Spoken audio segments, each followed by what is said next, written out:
Un cordial saludo para todos. Les habla Viviana Marcela Callejas Parra. Un placer para mí acompañarlos y estar en este evento el día de hoy en la modalidad de ponente, representando a la Corporación Unificada Nacional de Educación Superior, CUN, una institución de educación superior de Colombia. El día de hoy los acompaño con la ponencia denominada La rentabilidad de las pymes, una opción para diversificar la estructura de financiación de las empresas.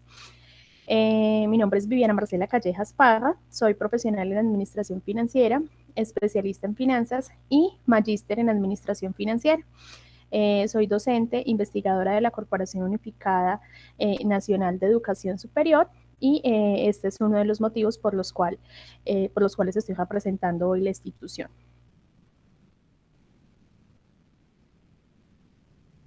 Vamos entonces a continuar con la presentación. Vamos a hacer inicialmente un contexto, ¿sí? Y ese contexto parte de poder determinar qué es el mercado de capitales. Si vamos a decir que el mercado de capitales es algo que permite estructurar o aportar a la estructura de financiación de las empresas, inicialmente es importante tener claro que el mercado de capitales es un mercado financiero en el que interactúan compradores, es decir, demandantes, ¿sí? Y vendedores. ¿Para qué interactúan ahí?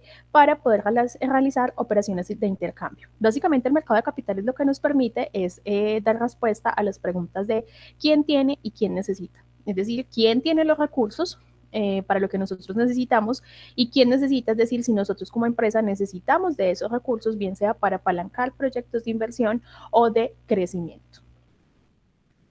Como para realizar un contexto general y en especial para las pymes del sector de la construcción, que es el tema de mi proyecto de investigación, vemos que el sector de la construcción, de acuerdo con una investigación realizada por el DANE, se observa que el sector de la construcción tiene un aporte al PIB nacional del 5.7.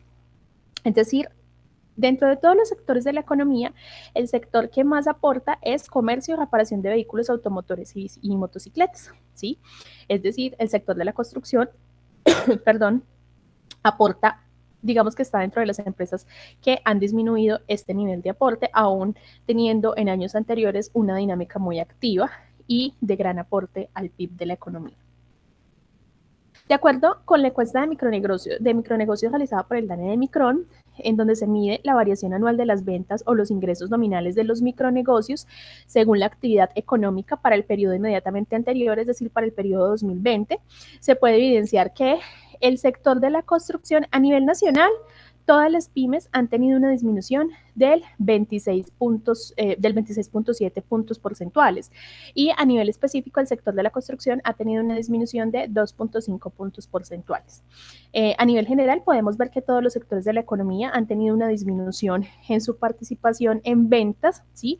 Lo que puede generar, digamos que esta nueva situación puede ser una motivación para que las empresas empiecen a ver en el mercado de capitales una opción rentable para diversificar su estructura financiera. Este es un contexto de cómo o cuál es el riesgo, ¿cierto? Las pymes siempre tienen un riesgo como tal y pudimos evidenciar que tienen tres riesgos específicamente. El riesgo de crédito, el riesgo de liquidez y el riesgo de mercado. El riesgo de crédito con un porcentaje de participación del 22%, el riesgo de liquidez con el 30% y el riesgo de mercado con un porcentaje mucho más alto que es el 48%. Con este panorama y de acuerdo a los comportamientos anteriores, cabe mencionar también que como el riesgo de mercado es uno de los, digamos que de los más representativos por tener el 48% dentro de estos riesgos analizados en las pymes, quisimos entrar a revisar cuáles son esos riesgos que hacen que el riesgo del mercado sea tan alto. Y podemos evidenciar que el riesgo más representativo es la variación en precios. Digamos que es una iniciativa o una motivación más para que las empresas empiecen a hacer uso del mercado de capitales y puedan hacer, por ejemplo, o tener elementos de cobertura, ¿sí? Instrumentos de cobertura que nos permitan disminuir este riesgo en la variación de precios, ¿sí? ¿Cómo entonces, o cómo podemos hacer esa integración del mercado de capitales, ¿sí? Para que nos permita diversificar esa estructura financiera de las empresas? Este es un claro ejemplo en donde tenemos una estructura financiera de una empresa, los activos conformados por el 24%, pasivos el 10% y el patrimonio el 14%. Entonces, en los activos vemos que básicamente tomamos decisiones de inversión a corto y a largo plazo, ¿cierto? En los pasivos está asociado con decisiones de deuda y el patrimonio está relacionado con decisiones de la rentabilidad esperada y cómo vamos a repartir los dividendos.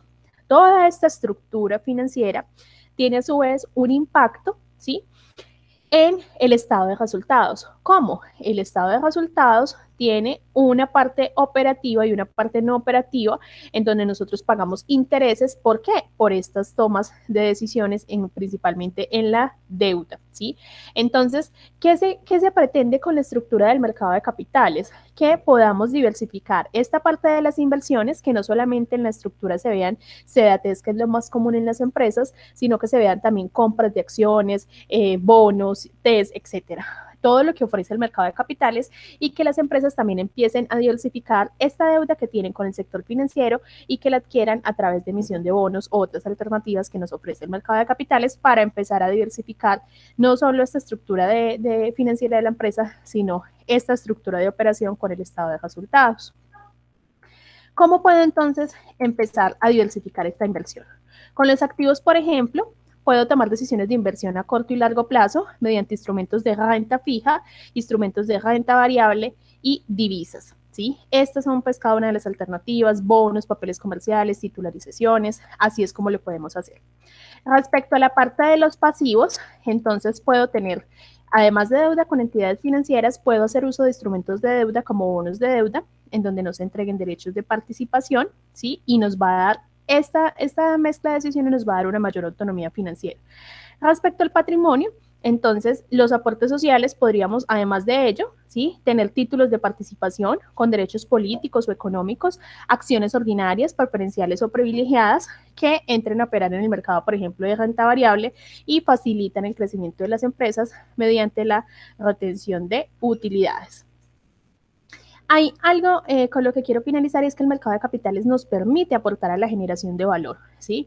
¿Y por qué? Porque al yo diversificar estas decisiones que tomo en el estado de la situación financiera de la empresa, voy a tener un apoyo en la internacionalización, voy a tener una mayor fuerza negociadora y voy a tener un incentivo para los trabajadores adicional, ¿cierto? Por la parte de internacionalización que va a aportar al tema de la generación de valor. El potencial principal en el desempeño de las empresas cuando incursionan en el mercado de capitales es inicialmente la mejora de la percepción de la empresa, tienen un alto grado de organización y control, aumenta el valor de la empresa, es decir, la generación de valor, tienen mayores estándares de calidad y hay un mayor atractivo para estas empresas a nivel nacional e internacional, que también pues está asociado al crecimiento. Muchas gracias por su participación en este evento y gracias por la atención en esta ponencia.